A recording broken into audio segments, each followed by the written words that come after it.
Hello student, चल रहा था हम लोग का क्रेब्स साइकिल, ठीक ना। तो क्रेब्स साइकिल में बताया गया था कि जो लिंक रिएक्शन का प्रोडक्ट है एसिटाइल एस्कोएंजाइम ए और ऑक्जेलो एसिटिक एसिड दोनों मिल के फर्स्ट प्रोडक्ट साइट्रिक एसिड बना रहे थे, ठीक है। तो अब क्वेश्चन ये है कि फैट की एंट्री कहाँ से होगी। फैट की एंट्री और प्रोटीन की एंट्री। ग्लूकोज के बारे में तो आप समझ गए, ग्लूकोज के बारे में तो समझ गए थे। क्या समझ गए थे कि ग्लूकोज जो होता है, ये जो ग्लूकोज है, ये देखिए ग्लूकोज का क्या होता था, ग्लाइकोलिसिस होता था, ठीक है। तो ये फर्स्ट प्रोसेस ग्लाइकोलिसिस में जाता था। किस में जाता था? ग्लाइकोलिसिस में जाता था। और सेकंड प्रोसेस लिंक रिएक्शन में इसका क्या होता था, लिंक रिएक्शन भी होता था, ठीक है। क्योंकि ग्लाइकोलिसिस का जो प्रोडक्ट था पायरुविक एसिड, वो लिंक रिएक्शन में इंटर करता था और फिर क्या होता था, क्रेब्स साइकिल में जाता था। किस में जाता था? क्रेब्स साइकिल में ये ग्लूकोज जाता था। कैसे? ग्लाइकोलिसिस का प्रोडक्ट पायरुविक एसिड, ठीक है।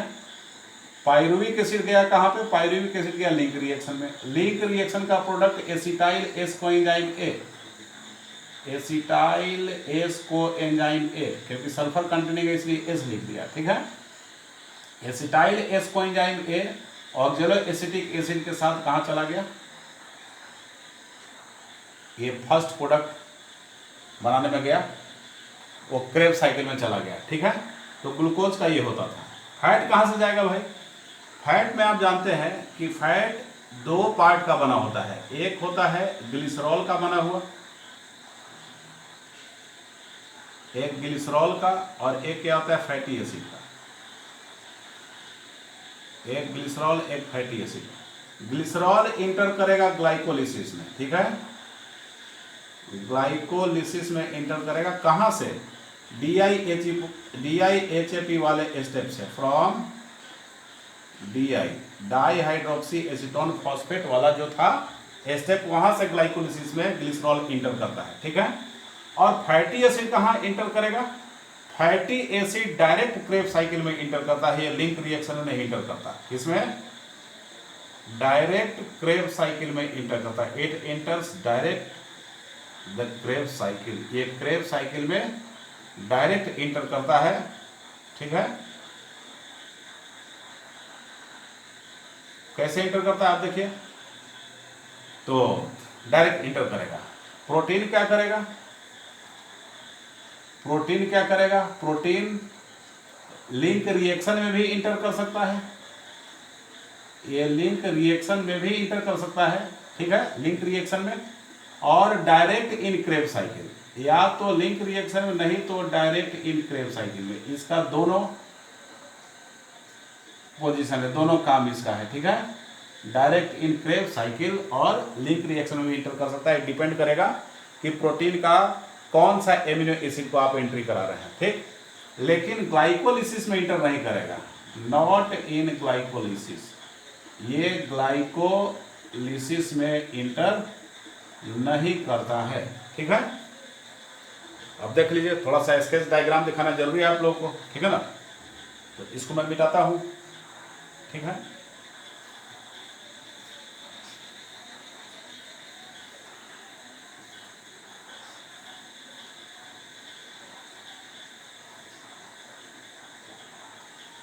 अब बताइए लिंक रिएक्शन क्या होता था? ये पायरुविक एसिड, लिंक रिएक्शन में पायरुविक एसिड, ठीक है, पायरुविक एसिड चेंज करता था किसमें? एसिटाइल एस्कोएंजाइम ए में चेंज करता था, ठीक है। इसको लिंक रिएक्शन बोलते थे, ठीक है ना। और बाकी जो बनता था, क्या बनता था? एक NADH2 भी बन जाता था, ठीक है। मैं पूरा नहीं लिखूंगा, कोएंजाइम ए इंटर करता था, सब आपको बताया जा चुका है, ठीक है। तो फैटी एसिड क्या करेगा? फैट का फैटी एसिड वाला पार्ट, फैट का फैटी एसिड वाले पार्ट का क्या होगा? बीटा ऑक्सीडेशन, याद रखिएगा क्या होगा? बीटा ऑक्सीडेशन होगा, और बीटा ऑक्सीडेशन के बाद डायरेक्ट एसिटाइल एस्कोएंजाइम में बना देगा। मतलब लिंक रिएक्शन में गया ही नहीं, सीधा लिंक रिएक्शन का प्रोडक्ट बनाया, ये लिंक रिएक्शन में नहीं गया, ठीक है। अब देखिए प्रोटीन अब प्रोटीन में डिपेंड करे कौन सा एमिनो एसिड निकाल रहे हैं, तो प्रोटीन में क्या करेगा, एक एलानिन बनता है। क्या है? एलानिन एक एमिनो एसिड है, एलानिन। तो एलानिन क्या बनाएगा? एलानिन पायरुविक एसिड बनाएगा। क्या बनाएगा? एलानिन। ठीक से लिख दें, एलानिन। इधर प्रोटीन है, यहाँ एलानिन लिख दें, एलानिन। एलानिन बनाएगा पायरुविक एसिड, और यहाँ लिख दें प्रोटीन। लेकिन प्रोटीन में एक एमिनो एसिड ग्लाइसिन भी होता है,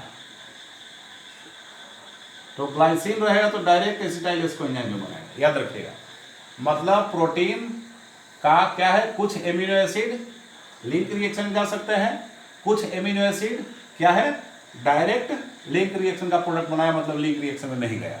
ठीक ना? लिंक रिएक्शन जाने का मतलब कि पायरुविक एसिड से होते हुए यहाँ तक आए, उसको बोलते हैं लिंक रिएक्शन। और डायरेक्ट प्रोडक्ट बनाए तो उसको लिंक रिएक्शन नहीं बोलेंगे। ठीक है? तो ये हो गया आपका, तो ये होता है। और इसके बाद तो आप समझ रहे हैं कि क्रेब साइकिल चलता है। क्रेब साइकिल के सारे स्टेप आपको बताया ही गया था। ठीक है? क्रेब साइकिल, ये क्रेब साइकिल के सारे स्टेप आपको बताए गए थे। ठीक है? तो ये है।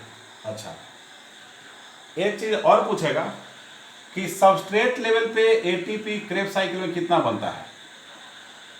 सबस्ट्रेट लेवल एटीपी या substrate level phosphorylation, substrate level phosphorylation मतलब डायरेक्ट एटीपी का बनना। ठीक? इन क्रेब साइकिल,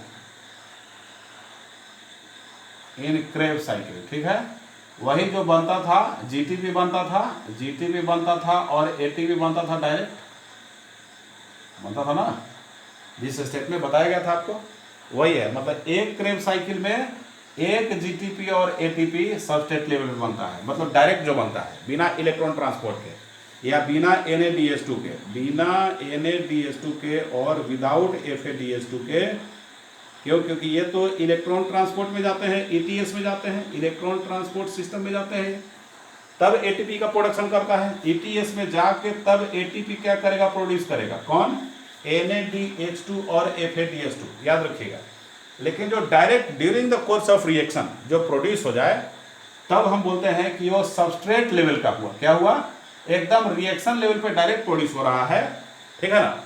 तो वो एक ही बार ऐसा होता था। ठीक ना? पहले एटीपी या जीटीपी बनता था, फिर Fa-DH2 बनता था। याद होगा आप लोग को। ठीक है? स्टेप सब याद होगा, हम बता चुके हैं। ठीक? मतलब पूछ दिया जाएगा कि एक क्रेब साइकिल से सबस्ट्रेट लेवल पे, एक क्रेब साइकिल से सबस्ट्रेट लेवल पे एक एटीपी, ठीक है, और एक ग्लूकोज मॉलिक्यूल से सबस्ट्रेट लेवल पे, ठीक, क्योंकि एक ग्लूकोज मॉलिक्यूल पे कितने बार क्रेब साइकिल चलता है? 2 बार। ठीक है? तो यहाँ पे 2 एटीपी प्रोड्यूस होगा। याद रखिएगा, सबस्ट्रेट लेवल की बात हो रही है, पूरा का पूरा नहीं। पूरा के बारे में आपको बताया जा चुका है, 36 और 38 एटीपी। ठीक है?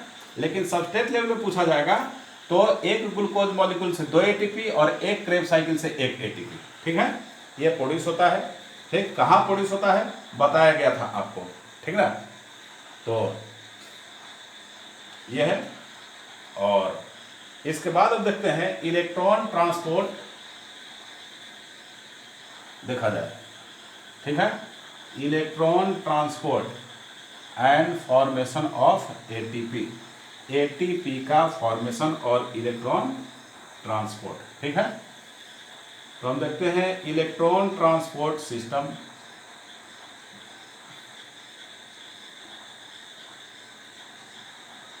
Electron transport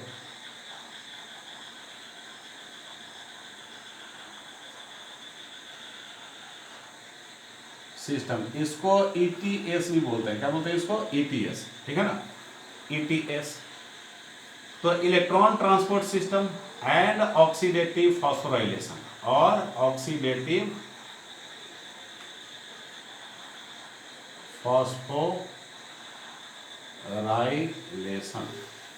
oxidative phosphorylation. ठीक है? एक टर्म आता है टर्मिनल ऑक्सीडेशन, याद रखना, टर्मिनल ऑक्सीडेशन, टर्मिनल ऑक्सीडेशन एक होता है। टर्मिनल ऑक्सीडेशन में ही आपके इलेक्ट्रॉन ट्रांसपोर्ट आ जाते हैं। क्या आ जाते हैं? इलेक्ट्रॉन ट्रांसपोर्ट, और दूसरा क्या आ जाता है? Oxidative phosphorylation. ऑक्सीडेटिव फॉस्फोराइलेशन, ठीक है, फॉस्फोराइलेशन। फॉस्फोराइलेशन मतलब सिंथेसिस ऑफ एटीपी होता है, याद रखिएगा इस चीज को। क्या होता है? Synthesis of ATP means phosphorylation, ठीक। और इलेक्ट्रॉन ट्रांसपोर्ट हो गया, मतलब हुआ कि माइटोकॉन्ड्रिया, ये कहाँ होता है? माइटोकॉन्ड्रिया हुआ, माइटोकॉन्ड्रिया का इनर मेम्ब्रेन। ये देखिए इनर मेम्ब्रेन माइटोकॉन्ड्रिया का। तो इनर मेम्ब्रेन तो फोल्डेड भी रहता है, जिसको फोल्डिंग को क्रिस्टी बोला जाता था, आपको याद होगा। ये फोल्डिंग को क्या बोलते हैं? क्रिस्टी बोलते हैं। इनर मेम्ब्रेन, इस फोल्डिंग को क्या बोलेंगे? इस फोल्डिंग को क्रिस्टी भी बोलेंगे, ठीक है। ये फोल्डिंग को क्रिस्टी बोलेंगे। जब क्रिस्टी इसको बोलेंगे तो यहाँ पे देखते हैं इनर मेम्ब्रेन, माइटोकॉन्ड्रिया के अंदर वाले मेम्ब्रेन में इलेक्ट्रॉन कैरियर्स प्रेजेंट होते हैं। देखिए इलेक्ट्रॉन कैरियर्स, ये इलेक्ट्रॉन कैरियर्स प्रेजेंट है। क्या प्रेजेंट है? इलेक्ट्रॉन कैरियर्स प्रेजेंट है, इलेक्ट्रॉन कैरियर प्रेजेंट है।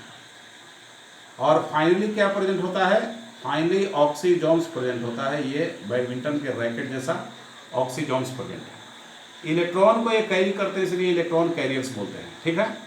अब इलेक्ट्रॉन कैरियर्स कई फॉर्म में मिलते हैं, ठीक है। एक इलेक्ट्रॉन कैरियर जो हुआ, ये देखो ये हुआ, इसको बोलते हैं कॉम्प्लेक्स 1। क्या बोलते हैं? कॉम्प्लेक्स 1। फिर क्या हो जाएगा? फिर हो जाएगा कॉम्प्लेक्स 2। ये कॉम्प्लेक्स 2 हो गया, ठीक है। और फिर क्या हो जाएगा? कॉम्प्लेक्स 3। फिर क्या हो जाएगा? कॉम्प्लेक्स 3। और फिर क्या हो जाएगा? फिर हो जाएगा कॉम्प्लेक्स 4। कॉम्प्लेक्स 4। इतने कॉम्प्लेक्स में इलेक्ट्रॉन कैरियर क्या होते हैं? डिवाइडेड होते हैं। और फिर कॉम्प्लेक्स 5। कॉम्प्लेक्स 5 को एक्चुअली ये जो बैडमिंटन का रैकेट जैसा दिखाई पड़ रहा है, ये ऑक्सीजोम ही कॉम्प्लेक्स 5 है। तो 1 2 3 4 5 कॉम्प्लेक्सेस होते हैं। तो इनर मेम्ब्रेन पे, माइटोकॉन्ड्रिया के इनर मेम्ब्रेन पे ये 5 कॉम्प्लेक्स होते हैं, याद रखिएगा 5 कॉम्प्लेक्स। 5 कॉम्प्लेक्स में से कौन कौन? एक कॉम्प्लेक्स 1, कॉम्प्लेक्स 1। एक क्या होता है? कॉम्प्लेक्स 2। एक क्या होगा? कॉम्प्लेक्स 3। और एक क्या होता है? कॉम्प्लेक्स 4। और एक क्या है? कॉम्प्लेक्स 5, ठीक है। तो कॉम्प्लेक्स 4 जो होता है ये 1 से लेके 4 तक, कॉम्प्लेक्स ये जो देख रहे हैं 1 से लेके 4 तक, 1 से लेके 4 तक, ये जुड़ा रहता है इलेक्ट्रॉन ट्रांसपोर्ट सिस्टम से, इलेक्ट्रॉन ट्रांसपोर्ट से जुड़ा रहता है। और कॉम्प्लेक्स 5 जो होगा ये एक्चुअली जुड़ा रहता है ऑक्सीडेटिव फॉस्फोराइलेशन से। ये जुड़ा रहता है किससे? ऑक्सीडेटिव फॉस्फोराइलेशन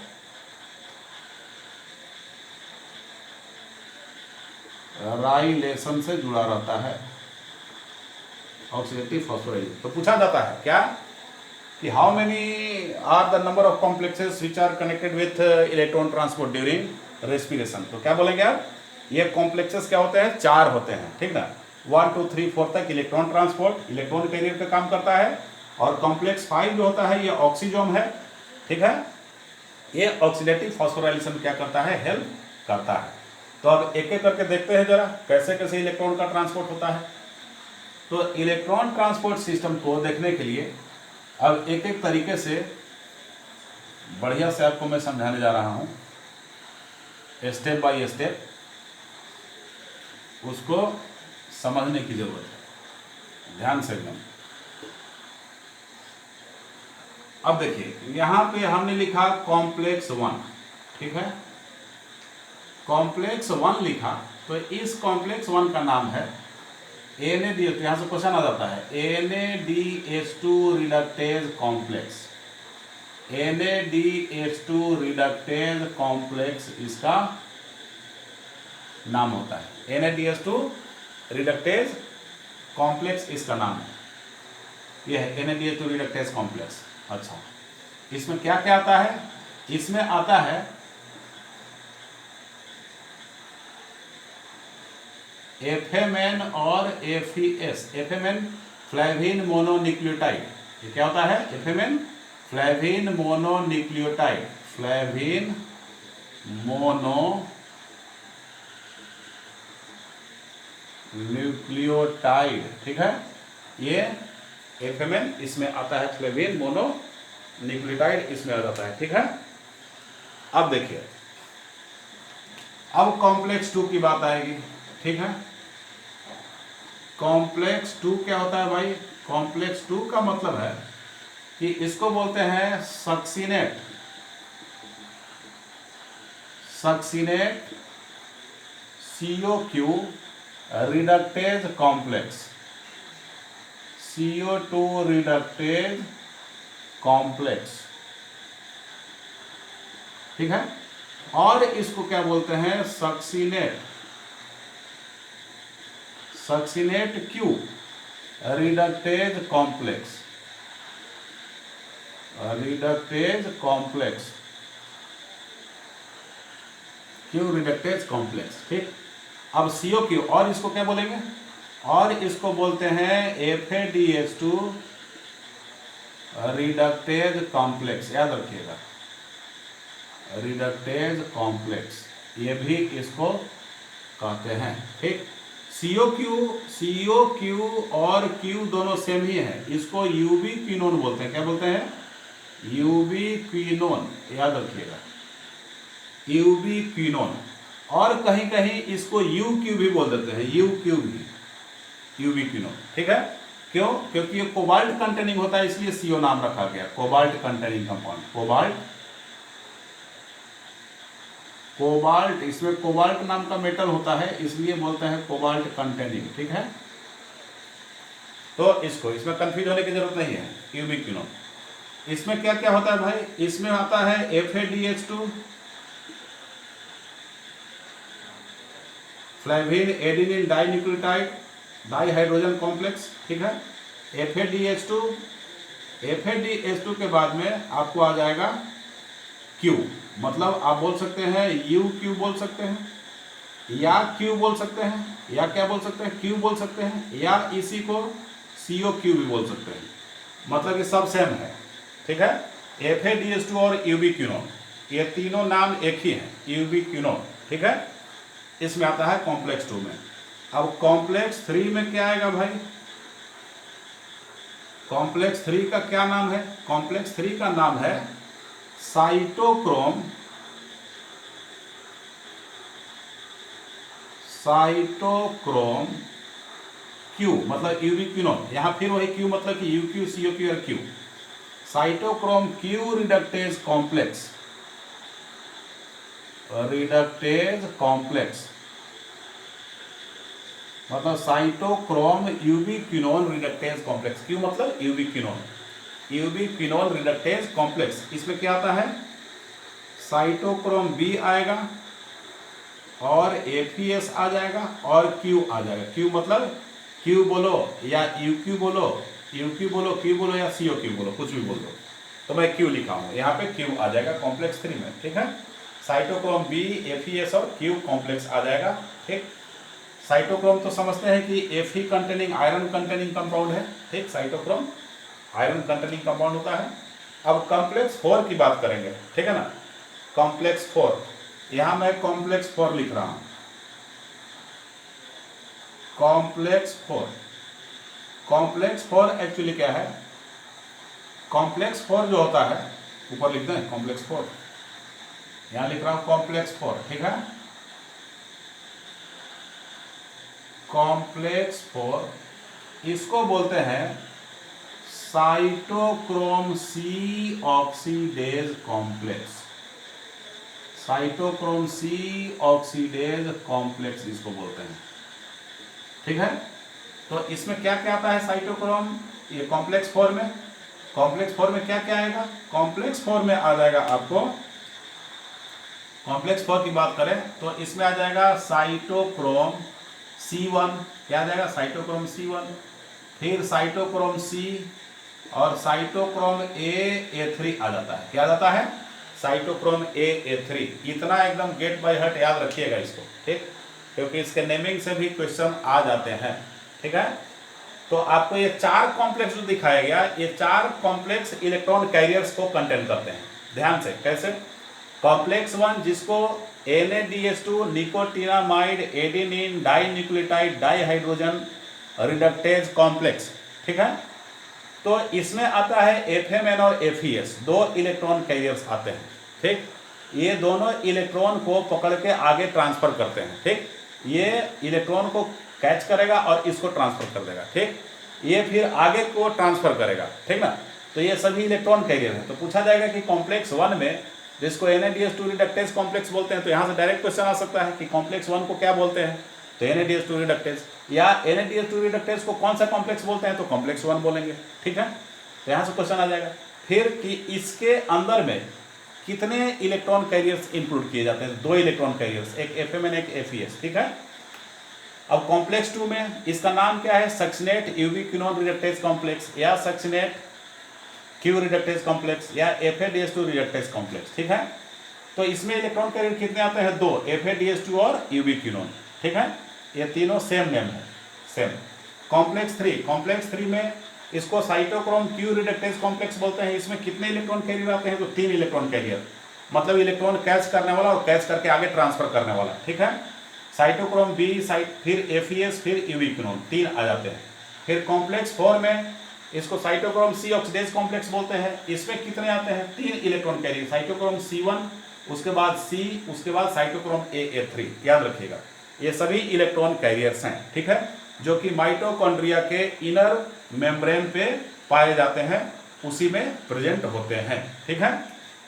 चलिए अब कॉम्प्लेक्स 5 की बात कर लेते हैं थोड़ा। कॉम्प्लेक्स लगे हाथ, कॉम्प्लेक्स 5 क्या होता है भाई, तो कॉम्प्लेक्स 5 को हम देखेंगे।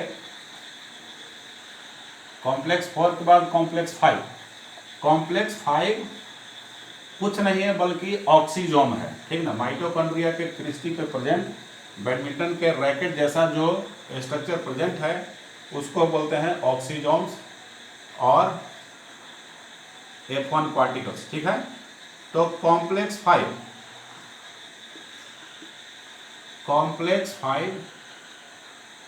ये क्या होता है, इसको ऑक्सीजोम्स बोलते हैं,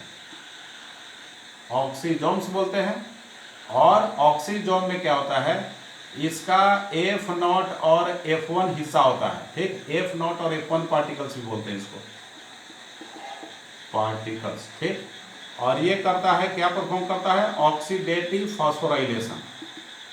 ऑक्सीडेटिव मतलब ATP का सिंथेसिस, ऑक्सीडेटिव फॉस्फोराइलेशन को क्या करता है, परफॉर्म करता है, ठीक। फॉस्फोराइलेशन मतलब ATP का सिंथेसिस, और ऐसा ATP का सिंथेसिस जिसमें ऑक्सीजन इन्वॉल्व हो रहा हो उसको बोलते हैं ऑक्सीडेटिव फॉस्फोराइलेशन, ठीक। जबकि फोटोसिंथेसिस में आपने क्या पढ़ा था ड्यूरिंग लाइट रिएक्शन, कि वहां पे फोटो फॉस्फोराइलेशन हो रहा था, मतलब ऐसा फॉस्फोराइलेशन जिसमें लाइट इन्वॉल्व हो रहा था, उसको हम बोलते थे फोटो फॉस्फोराइलेशन। लेकिन इस ATP के सिंथेसिस में ऑक्सीजन इन्वॉल्व होता है और वो काम ऑक्सीजन कराता है, इसीलिए इसको बोलते हैं ऑक्सीडेटिव फॉस्फोराइलेशन। मतलब कि कॉम्प्लेक्स, आपको बताया गया कि कॉम्प्लेक्स क्या बताया गया, कॉम्प्लेक्स 1, 2, 3 और 4 ये सभी इलेक्ट्रॉन ट्रांसपोर्ट सिस्टम से रिलेटेड है, और कॉम्प्लेक्स 5 किससे रिलेटेड है, ऑक्सीडेटिव फॉस्फोराइलेशन से। आपको पहले ही बताया जा चुका है ये, ठीक है। अब आगे देखिए, 1 बाय 1 हम देखेंगे कि ये सिस्टम कैसे काम करता है। ध्यान से इसको ध्यान से समझने की जरूरत है। कैसे ध्यान समझने की जरूरत है भाई, अब देखिए आप लोग, अब मैं जो समझाने जा रहा हूं, यहां पे हम एक स्ट्रक्चर बनाएंगे माइटोकॉन्ड्रिया का इनर मेम्ब्रेन का, ठीक है ना। ये बना लिया हमने माइटोकॉन्ड्रिया का इनर मेम्ब्रेन, ठीक। माइटोकॉन्ड्रिया का ये इनर मेम्ब्रेन है, देखिए इनर मेम्ब्रेन।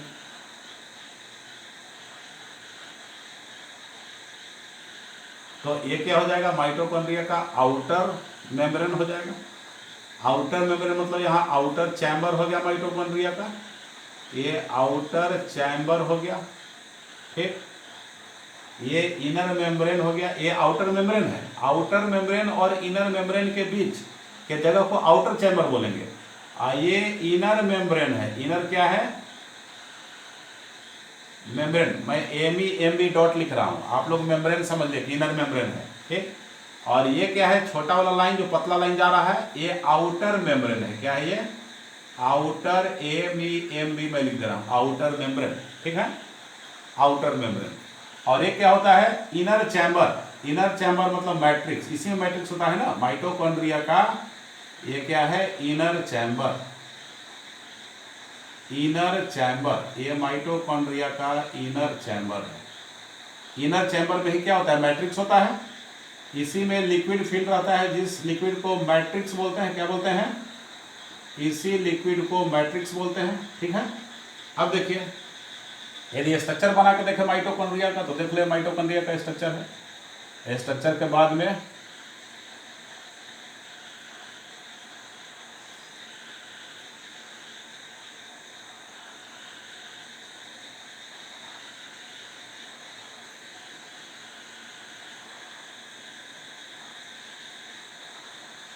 स्ट्रक्चर बाद में क्या दिखाई पड़ रहा है कि ये माइटोकॉन्ड्रिया का आउटर मेम्ब्रेन है। बीच में क्या हो गया? आउटर चैम्बर हो गया। ये इनर मेम्ब्रेन हो गया, और बीच ये क्या हो गया? मैट्रिक्स हो गया, इनर चैम्बर हो गया, ठीक है। तो ये क्या हो गया? Outer membrane, O M B लिख दे रहा हूँ, ओ और outer M B for membrane, outer membrane. और ये क्या है? अंदर वाला इनर मेम्ब्रेन है, ये इनर मेम्ब्रेन है, ठीक है। और ये क्या है? ये आउटर चैम्बर है, माइटोकॉन्ड्रिया का आउटर चैम्बर हो गया। और ये क्या हो गया? इनर चैम्बर हो गया। ये क्या हो गया? इनर चैम्बर हो गया, CHAMB लिख दे रहा हूं, चैम्बर, ठीक है। इसी इनर चैम्बर में क्या होता है? मैट्रिक्स फील्ड रहता है। क्या रहता है? मैट्रिक्स फील्ड रहता है। तो आप लोग समझ लीजिए इस चीज को। तो यहाँ पे यही बनाया हूं मैं। अब तुम लोग ये पूछ सकते हो, क्या पूछ सकते हैं कि सर आउटर मेम्ब्रेन को तो सिंगल लाइन से दिखाया आपने, इनर मेम्ब्रेन को इतना चौड़ा क्यों दिखा दिया? ठीक, उसके पीछे रीजन है, क्योंकि इलेक्ट्रॉन कैरियर को लिखना है मेरे को, तो लिखने के लिए स्पेस चाहिए ना भाई। तो वही मैं लिखने जा रहा हूं। ये देखो अब क्या हुआ, यहां पे हमारे पास है क्या? FMN। क्या है? FMN। FMN हुआ। FMN के बाद क्या है? FMN के बाद FES। एक कॉम्प्लेक्स 1 का काम खत्म हुआ, ठीक है। कॉम्प्लेक्स 1 का काम खत्म। कॉम्प्लेक्स 2 कहां से स्टार्ट होता है? FAD से। ये देखो, ये इनर मेम्ब्रेन में अटैच रहता था FAD प्लस अटैच रहता था। जो FAD क्या बनाता था? FADH2 बना लेता था। इनर में FAD प्लस अटैच रहता है इनर मेम्ब्रेन में, मैं पहले बता चुका हूं आपको, ठीक है। FAD प्लस जो होता है, ये FADH2 during the course of Krebs cycle बनाता है, ठीक है। FADH2 के बाद में दूसरा इलेक्ट्रॉन कैरियर क्या होता है? यूबिक्विनोन। UQ लिख सकते हैं आप, या खाली Q लिख लीजिए, यूबिक्विनोन, ठीक। यूबिक्विनोन मोबाइल कैरियर होता है। तो चलो कैरियर, मोबाइल कैरियर मतलब कि ये वाइब्रेट करते हुए दिखा दो कि एक बार यहाँ पे है, एक बार यहाँ पे यूबिक्विनोन है, ठीक है। तो FADH2 यूबिक्विनोन, ये कॉम्प्लेक्स 2 आपका पूरा हो गया, ठीक है। अब कॉम्प्लेक्स 3 की बात करते हैं। कॉम्प्लेक्स 3 साइटोक्रोम B से स्टार्ट होता है, साइटोक्रोम B, और फिर किससे स्टार्ट होता है? FES, साइटोक्रोम B, FES, और फिर Q, यूबिक्विनोन से। यूबिक्विनोन मोबाइल के लिए तो वाइब्रेट करता हुआ दिखा दिया इसको, ठीक है। वाइब्रेट एक बार यहाँ से यहाँ, एक बार यहाँ से यहाँ, मेम्ब्रेन के लॉन्ग में वाइब्रेट करता है। एक बार यहाँ से यहाँ, एक बार यहाँ से यहाँ, मेम्ब्रेन के लॉन्ग में वाइब्रेट करता रहेगा, ठीक है। यूबिक्विनोन के बाद में अब क्या है? आगे जो हम दिखाने जा रहे हैं वो आगे ये है कि यहाँ पे जो होगा साइटोक्रोम, कॉम्प्लेक्स 4 दिखाने जा रहा हूँ मैं, साइटोक्रोम C1, और फिर क्या होगा? साइटोक्रोम C1 के बाद साइटोक्रोम C, जगह कम पड़ गया, साइटोक्रोम C1, फिर क्या हो जाएगा? साइटोक्रोम C, और साइटोक्रोम A3, ये दिखाने जा रहे हैं, ठीक है। साइटोक्रोम A3 ये हो गया। अब देखो क्या है, ध्यान से, NADH2 क्या था? ये क्रेब साइकिल में और कहाँ बना था? ग्लाइकोलिसिस में बना था। तो NaDH2 से क्या किया, FMN जो है ये 2 हाइड्रोजन को लिया, कितना को लिया, 2 हाइड्रोजन को लिया, तो ये कन्वर्ट हो गया 2 हाइड्रोजन और 2 इलेक्ट्रॉन को, तो ये 2 इलेक्ट्रॉन को ले लिया और 2 हाइड्रोजन को ले लिया और इसके 2 हाइड्रोजन को इधर आउटर चैम्बर में पुश कर दिया। कौन, FMN NaDH2 से 2 हाइड्रोजन को ले लिया, 2 H+ को, 2 प्रोटॉन को यहाँ फेंक दिया और 2 प्रोटॉन की वजह से जो 2 इलेक्ट्रॉन रिलीज हुआ उस इलेक्ट्रॉन को कैरी कर लिया है। कैरी करने के बाद 2 इलेक्ट्रॉन को FeS को ट्रांसफर कर दिया, इस 2 इलेक्ट्रॉन को, ठीक है, FeS को ट्रांसफर कर दिया। FeS को ट्रांसफर करने के बाद में अब ये 2 इलेक्ट्रॉन को किसको ट्रांसफर कर दिया, यूबीक्विनोन को, याद रखिएगा, देखिए 2 इलेक्ट्रॉन को यूबीक्विनोन को ट्रांसफर कर दिया। अब यूबीक्विनोन 2 इलेक्ट्रॉन लिया तो निगेटिवली चार्ज हो गया, तो निगेटिवली चार्ज हो गया तो क्या हो गया, अब यहां से क्या करेगा, माइटोकॉन्ड्रिया के मैट्रिक्स से 2 हाइड्रोजन को ले लेगा, 2 H+ को क्या करेगा, खींच लेगा, ठीक है। 2 H+ को जब यहां से खींचेगा तो खींचने के बाद में ये कन्वर्ट हो गया किसमें, QH2 में कन्वर्ट हो गया। और QH2, अब देखो ये QH2 में कन्वर्ट हो गया, यह है मोबाइल कैरियर, यहां से वाइब्रेट करता हुआ यहां पे आया और यहां से फिर 2 हाइड्रोजन को यहां पे पुश कर दिया 2 H+ को, ठीक है। अब बताइए ये 2 हाइड्रोजन जब इसको दे दिया तो ये खुद कन्वर्ट हो गया था किसमें, NAD+ में कन्वर्ट हो गया था, ठीक है, NAD+ में क्या हो गया था, कन्वर्ट हो गया था, ठीक है। अब देखिए मतलब कि 2 इलेक्ट्रॉन और 2 हाइड्रोजन आया तो H2 में कन्वर्ट हो गया। अब क्या हुआ, 2 इलेक्ट्रॉन ट्रांसफर तो हो ही रहा है, ठीक है, 2 इलेक्ट्रॉन यहाँ पे आया, हाइड्रोजन को यहाँ पे पुश कर दिया, इलेक्ट्रॉन रह गया, जो इलेक्ट्रॉन रहा वो साइटोक्रोम B को ट्रांसफर हो गया, ठीक है, साइटोक्रोम B से फिर FeS में ट्रांसफर हो गया, वो कहाँ, FeS में ट्रांसफर हो गया, ठीक। अब FeS फिर क्या हुआ, 2 इलेक्ट्रॉन Q को ट्रांसफर कर दिया, तो अब निगेटिवली चार्ज हो जाएगा, निगेटिवली चार्ज को न्यूट्रल करने के लिए फिर 2H+ पॉजिटिव चार्ज चाहिए, उस पॉजिटिव चार्ज को क्या किया गया, इस Q को दे दिया गया, ठीक। तो Q को दे दिया गया तो फिर ये QH2 में, Q.H2 में कन्वर्ट हो गया, ठीक है।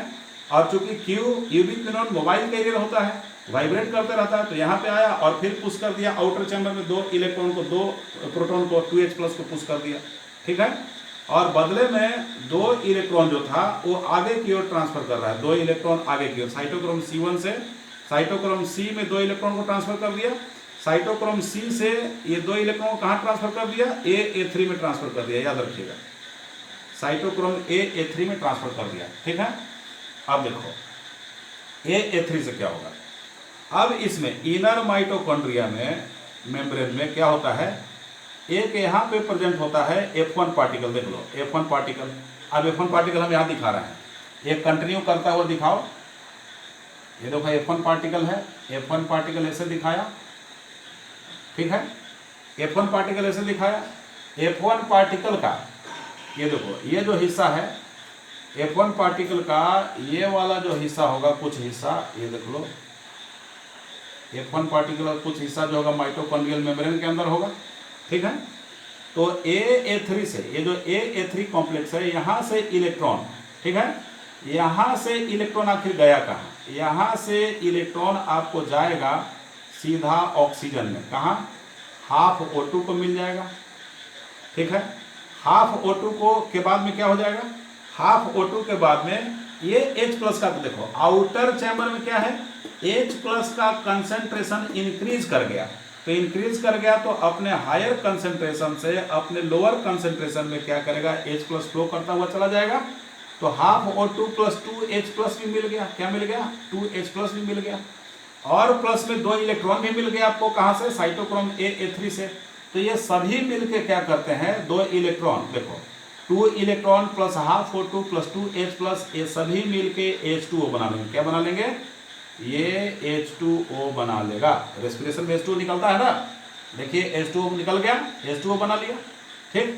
अब बोलो कि सर आपने बनाया नहीं, ATP तो बनाया नहीं, ध्यान से, चूंकि ये हमारा बोर्ड छोटा पड़ गया, तो छोटा पड़ गया तो यहाँ पे क्या आना चाहिए था, यहाँ पे और नीचे में आना चाहिए था, ये वाला ऑक्सीजन में स्टार्ट होना चाहिए था, ठीक है। तो उस चीज को यहाँ पे मैं दिखा रहा हूँ। अब देखो 2H+ कैसे किया होगा, ये जो 2H+ इंटर ऐसे किया, एक्चुअली ये जो F1 पार्टिकल देख रहे हैं, इसके अंदर में खोखला जगह होता है, टनल होता है, इसी टनल से H+ पास करते हुए यहाँ पे गया था 2H+, इसी टनल से गया था, ठीक है। मतलब हुआ कि यहाँ से H प्लस 2H+ जो आया हुआ आप देख रहे हैं, ये 2H+ एक्चुअली ये है इस तरीके से ऑक्सीजन से पार करता हुआ जाता है।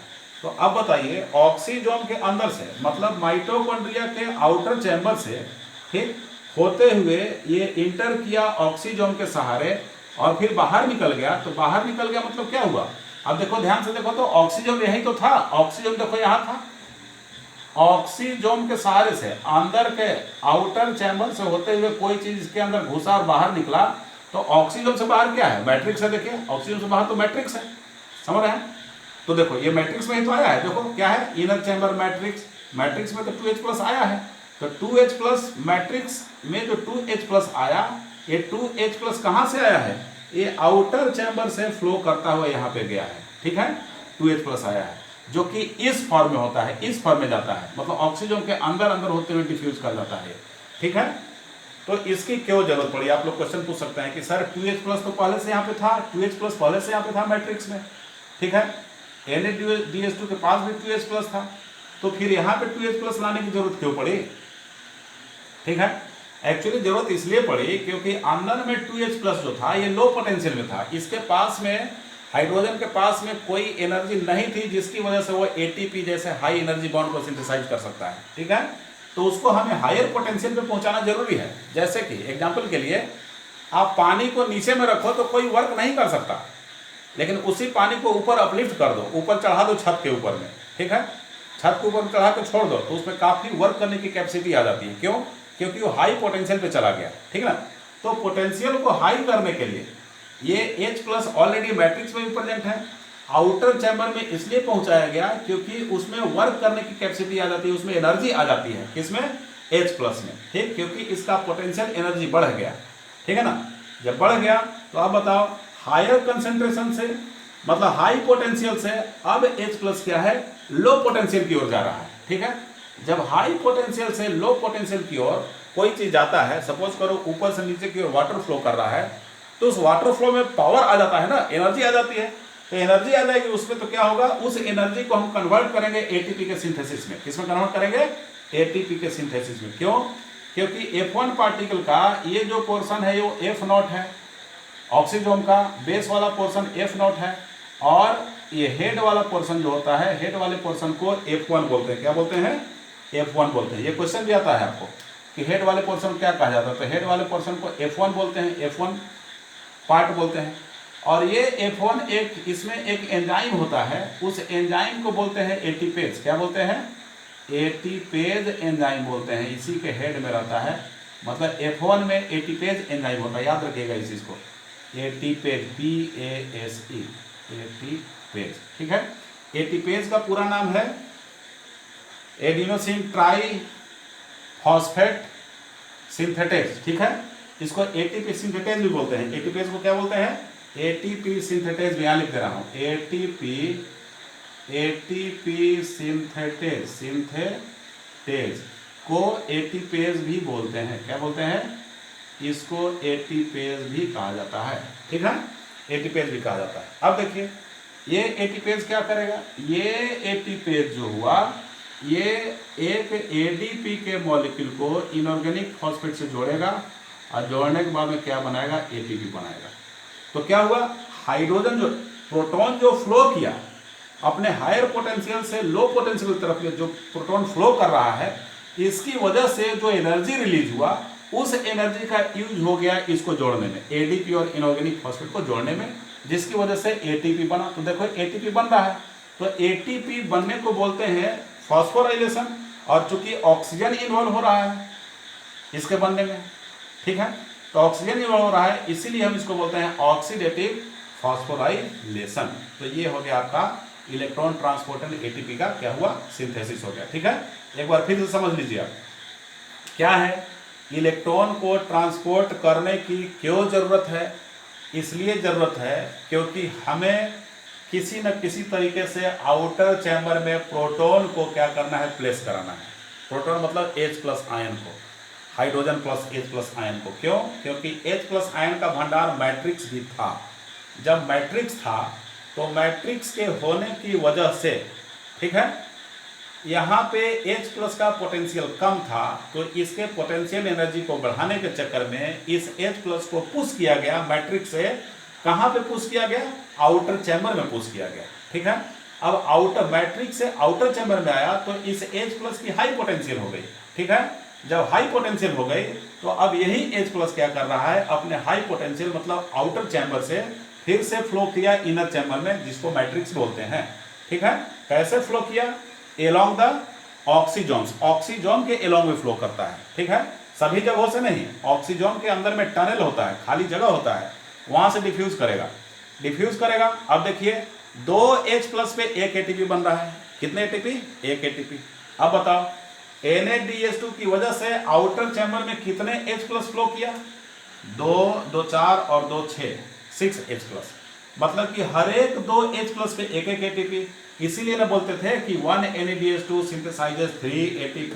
क्यों? क्योंकि 2H प्लस पे 1 ATP बनता है, तो 6H प्लस पे कितना बनेगा? 3 ATP बनेगा। कितने ATP बनेंगे? 3 ATP बनेंगे। ठीक है, तो NaDH2 की वजह से 3 ATP। अब FADH2 की वजह से 2 ATP बनता है। क्यों? क्योंकि देखिए FADH2 है, तो यहाँ पे 2H प्लस FADH2 यदि आएगा तो 2H प्लस यहाँ से नहीं जाएगा। NaDH2 की वजह से मैट्रिक्स से 2H प्लस जाता है। जब FADH2 इन्वॉल्व होगा तो ये क्या करेगा? ये डायरेक्ट अपना 2 प्रोटॉन इसको दे देगा, तो मैट्रिक्स से 2H प्लस को नहीं लेगा वो। ठीक है, और खुद कन्वर्ट हो जाएगा किसमें? FAD प्लस में। किसमें कन्वर्ट हो जाएगा? FAD प्लस में कन्वर्ट हो जाएगा। तो देखो FADH2 से आपको क्या करना है? प्रोसेस को यहां से कंटिन्यू कराना है। तो यहां से कंटिन्यू कराएंगे तो FADH2 की वजह से कितना? 2 और 2 4 प्रोटॉन। तो 4 प्रोटॉन मतलब क्या होगा? 2 ही ATP बनेगा। सिंपल सी बात है। तो एक बार फिर से समझ लीजिएगा आप लोग कि NaDH2 की वजह से 2H plus 2H plus 2H plus, जिसमें FADH2 इन्वॉल्व नहीं हुआ था, बीच में डायरेक्ट माइटोकॉन्ड्रिया का प्रोटॉन इन्वॉल्व हो गया था। ठीक, क्यों इन्वॉल्व हो गया था? क्योंकि माइटोकॉन्ड्रिया में तो एसिड का भंडार है, बहुत सारा एसिड है। Citric acid, isocitric acid, cis aconitic acid, oxalosuccinic acid, alpha ketoglutaric acid, succinic acid, fumaric acid, malic acid, oxaloacetic acid. ये खाली एसिड ही भरा हुआ है मैट्रिक्स में, तो H प्लस दे ही देगा।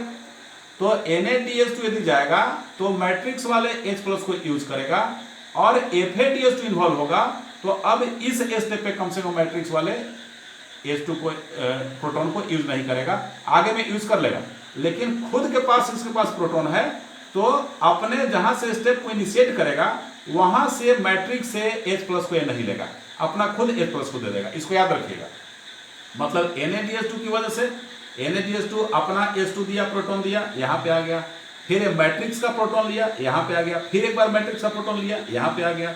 FADH2 की वजह से अपना प्रोटॉन डोनेट करेगा, इसको नहीं लेगा। ठीक, लेकिन बाद में मैट्रिक्स लेगा ये, तो इसकी वजह से 2 और 2 4 प्रोटॉन आता है। तो 4 प्रोटॉन में क्या होगा? 2 ही ATP बनेगा ना। क्यों? क्योंकि 2 प्रोटॉन पे 1 ATP, तो 4 प्रोटॉन पे 2 ATP बनेंगे। इसीलिए FADH2 2 ATP बनाता है। क्यों?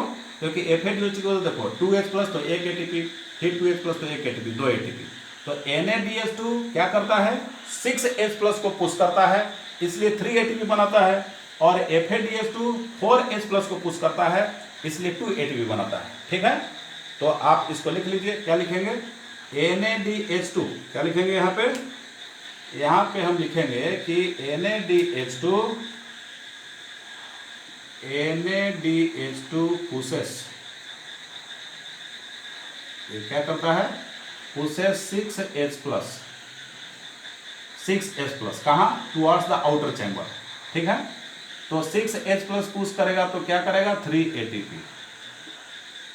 और FADH2 ये कितना पुश करेगा? 2H plus. कहाँ पुश करेगा? 2H प्लस आउटर चैम्बर में, तो इसकी वजह से 2 ATP बनता है। ठीक, पुश करने की वजह से 2 ATP नहीं बनता, याद रखिएगा। ये 2H plus 2H plus 2H plus अंदर से बाहर की ओर पुश करने की वजह से ATP नहीं बनता। ये इतना कंसंट्रेशन जमा होता है, इसका अल्टीमेटली बाहर से अंदर की ओर फ्लो होने के बाद ATP बनता है, याद रखिएगा। लेकिन पहले जब पुश किया जाए तब तो फ्लो होगा। क्यों? क्योंकि इसमें तो H प्लस रहता नहीं आउटर चैम्बर में। आउटर चैम्बर में H प्लस कहां से आया? इनर चैम्बर से आया। इसको याद रखिएगा आप लोग। ठीक है, इसको याद रखना है। अब देखिए, अब है क्या?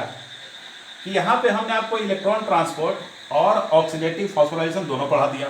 ठीक, अब ध्यान से, कुछ इलेक्ट्रॉन ट्रांसपोर्ट के इनहिबिटर्स भी होते हैं, याद रखिएगा, कुछ इलेक्ट्रॉन ट्रांसपोर्ट के इनहिबिटर्स भी होते हैं। उस इनहिबिटर्स के बारे में आपको जानना बहुत ज़रूरी है, क्योंकि नीट और एम्स को एक साथ मिला दिया गया है, तो कुछ हाई लेवल के क्वेश्चन पूछने के क्या है चांसेस बनते हैं। तो मैं यहाँ पे बता दे रहा हूँ। तो 2,4-DNP जो हुआ, 2,4-DNP मतलब डाई नाइट्रोफिनॉल, ये क्या बोलते हैं, 2,4-डाई नाइट्रोफिनॉल। तो डाई नाइट्रोफिनॉल ये OH हो गया, और यहाँ ऑर्थो पे NO2 और पैरा पे NO2। ठीक है, ये 2,4-डाई नाइट्रोफिनॉल भी एक टाइप का इलेक्ट्रॉन ट्रांसपोर्ट का इनहिबिटर होता है, इलेक्ट्रॉन को फ्लो करने से रोकता है। ठीक है, कैसे रोकता है भाई, ये क्या करेगा कि इलेक्ट्रॉन को डायरेक्शन दे देगा, साइटोक्रोम से सीधा O2 तक पहुंचा देगा, याद रखिएगा। ठीक है, ये जो साइटोक्रोम है, कहाँ साइटोक्रोम है, साइटोक्रोम, ठीक है, साइटोक्रोम से सीधा इलेक्ट्रॉन को, सॉरी साइटोक्रोम नहीं, यूबिक्विनोन से, तो यूबिक्विनोन ये है, यूबिक्विनोन से इलेक्ट्रॉन को सीधा कहाँ पहुंचाएगा, सीधा आपको यूबिक्विनोन से इलेक्ट्रॉन को सीधा पहुंचाएगा ऑक्सीजन की ओर, मतलब यहाँ से इलेक्ट्रॉन को ये ऑक्सीजन को दे देगा, देखो सीधा ऑक्सीजन की ओर, मतलब कि बीच के सारे स्टेप को काट दिया। या यूबिक्विनोन यहाँ है, यहाँ से सीधे इलेक्ट्रॉन को यहाँ पहुंचा देगा, तो ये नीचे वाले बीच के दोनों को काट दिया, ये दोनों को काट दिया, यहाँ से डायरेक्ट पहुंचा दिया, तो उतना इफेक्टिव साबित नहीं हो पाएगा ये। ठीक है, तो क्या लिखेंगे, ये directs the electron from ubiquinone to O2। ठीक, बीच वाले स्टेप को काट देता है, तो एटीपी सिंथेसिस नहीं हो पाएगा। ठीक है ना, एटीपी सिंथेसिस वहाँ नहीं हो पाएगा। इस तरीके से इलेक्ट्रॉन ट्रांसपोर्ट इनहिबिटर का 2,4-D, ठीक है, 2,4-DNP डाइनाइट्रोफिनॉल, 2,4-डाइनाइट्रोफिनॉल इस तरह से क्या करता है, काम करता है। अब साइनाइड देखेंगे, साइनाइड क्या करता है, साइनाइड साइटोक्रोम A3 से O2 तक इलेक्ट्रॉन को फ्लो को क्या करता है, रोकता है। साइटोक्रोम A3 यहाँ है साइनाइड। अब यहाँ पे साइनाइड की बात करेंगे, साइनाइड, तो साइनाइड क्या करता है, साइनाइड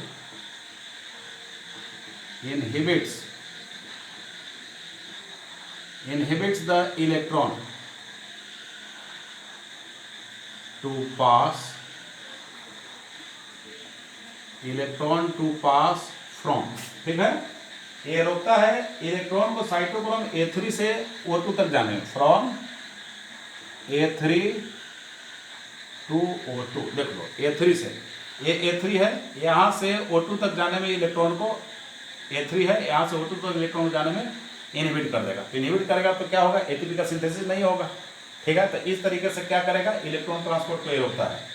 फिर है कार्बन मोनोऑक्साइड, कार्बन मोनोऑक्साइड का एकदम सेम सिमिलर टू साइनाइड, एकदम जैसे साइनाइड एक्शन करता है वैसे ही सिमिलर टू साइनाइड। तो बोलते हैं ना कि साइनाइड खा लोगे तो एटीपी का प्रोडक्शन बंद हो जाएगा, तो एनर्जी ही आपको नहीं मिलेगी, तो आप मर जाएंगे। कार्बन मोनोऑक्साइड की पॉइजनिंग हो जाएगी, तो वैसा ही कुछ इफेक्ट यहाँ भी हो जाएगा, सफोकेशन होने से आदमी मर जाता है। ठीक, तो सिमिलर टू क्या हो जाएगा, साइनाइड हो जाएगा। अब है एंटीमाइसिन ए, एंटीमाइसिन ए याद रखिएगा, एंटीमाइसिन ए कहाँ लिखे हैं, यहाँ लिखता हूँ एंटीमाइसिन ए, इसके लिए जगह चाहिए थोड़ा, एंटीमाइसिन ए। अब देखो एंटीमाइसिन ए लिखने जा रहे हैं, एंटीमाइसिन ए,